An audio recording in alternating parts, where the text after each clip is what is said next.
안녕하세요. 꿈을 드리는 채널 드림 히어로입니다. 오늘은 몇 년 후 은퇴하신다고요? 퇴직문 나서기 전에 꼭 점검해야 할 일 2가지에 대하여 말씀드리겠습니다.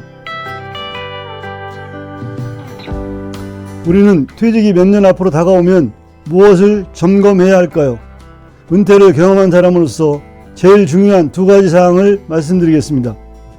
퇴직 전 점검해야 할 일 첫 번째는 연금을 점검하라입니다. 직장에 다니는 우리는 국민연금과 퇴직연금 계좌를 가지고 있습니다. 그리고 개인적으로 납입하는 개인연금이 있습니다. 우리는 이제 그 연금만으로 노후생활비를 충당할 수 있는지를 점검하고 그에 따른 대책을 세워야 합니다.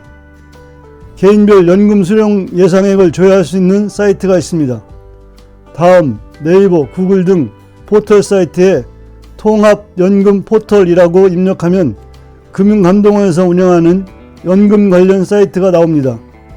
여기서 회원 가입 절차를 거친 후 내 연금을 조회하면 국민연금, 퇴직연금, 개인연금 등 내가 받을 연금의 예상 금액이 나오게 됩니다.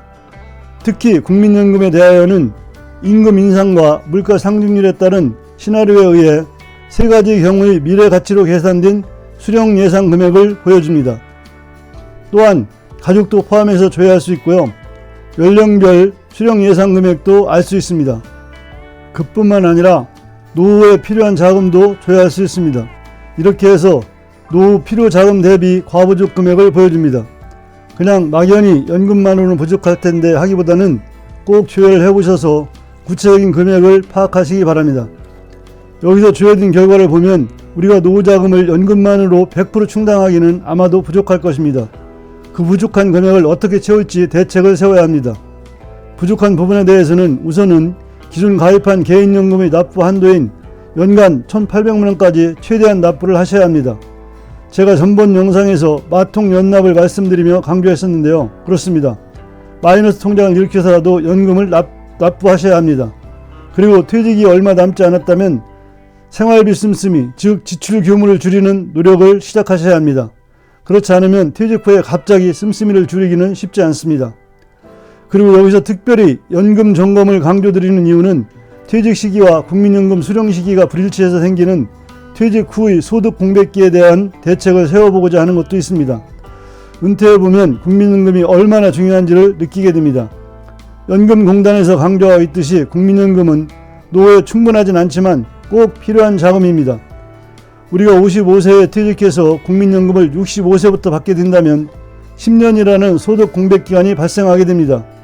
소위 소득 크레바스 기간이 생기게 되는 것이죠.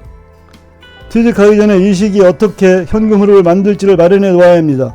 예를 들면 국민연금이 나오는 시점까지 재취업을 해서 현금 흐름을 만드는 것입니다. 재취업이 생각대로 쉽게 되는 것은 아니지만 몇 년간이라도 근로소득이 생기면 훨씬 편하게 될 것입니다. 아니면 퇴직연금이나 개인연금 등 다른 연금의 수령을 그 기간에 집중적으로 하는 방법이 있습니다. 또한 수익성 부동산을 준비하여 그 기간에 매월 소득이 발생하도록 조치하는 방법이 있을 것입니다. 수익성 부동산에 대해서는 나중에 자세히 말씀드릴 기회를 갖도록 하겠습니다. 퇴직 몇 년 전에 점검해야 할 일 2번째는 퇴직 후 무엇을 하면서 살 것인가에 대한 구체적인 계획이 있는가입니다. 우리는 50대 중반에 퇴직하고 나서 그동안 직장생활을 하면서 힘들고 지쳤으니 이제 좀 쉬면서 편하게 지내자고 생각할 수도 있습니다. 그러나 은퇴를 해보면 그런 기간은 몇 개월이면 충분합니다. 혼자 노는 법을 잘 개발해 놓으신 분들도 1년쯤 지나면 무엇인가를 해야겠다고 여기저기에 이력서를 넣고 면접 준비를 하곤 합니다. 우리는 현직에 있을 때 퇴직 후에 무슨 일을 하면서 살까를 고민하고 그에 대한 계획을 세워놔야 한다는 것입니다. 그 계획에 따라 퇴직 6개월이나 1년 전쯤에는 구체적인 방안을 실천에 옮기시기를 권해드립니다. 물론 현직에 있을 때는 현업에 충실해야 합니다. 제가 말씀드린 것은 현업을 하면서도 퇴근 후나 그리고 주말을 이용하여 나름대로 준비를 하자는 것입니다. 저는 은퇴 후 재취업해서 직장을 구하기보다는 평생 직업을 준비하실 것을 말씀드립니다. 생각해 보십시오. 어렵게 재취업을 한다고 해도 거기에서도 근무할 수 있는 기간은 대부분 몇 년에 그칩니다. 그러니 현직에 있을 때 자격증을 취득하든지 관련 교육을 이수하든지 해서 퇴직하면 평생 직업을 갖도록 준비해야 합니다. 그러나 이때 평생 직업을 갖는다며 자금을 투자하는 일은 절대로 하지 말아야 합니다. 관련 내용을 아래 링크로 달아놓겠습니다. 퇴직금으로 받은 목돈을 사업자금으로 투자할 생각은 마시고 꼭 노후자금으로 사용하시길 바랍니다. 퇴직하는 우리는 자금 투자 없이 평생 직업을 구해야만 합니다. 예를 들면 현직에 있을 때 공인중개사 자격증을 취득하고 은퇴하여 중개사 사무실을 개점한다면 내가 몸으로 일을 하면 되는 것이지 큰 목돈이 들어가지는 않을 것입니다. 그리고 나중에 그 일을 접게 되더라도 그동안의 사무실 관리 비용 정도만 수업료로 냈다고 생각하면 되는 것이죠. 오늘은 은퇴 몇 년 전에 꼭 점검해야 할 일 2가지에 대하여 말씀드렸습니다. 끝까지 시청해 주셔서 감사합니다. 구독, 좋아요 부탁드립니다. 준비된 노후는 축복입니다. 감사합니다.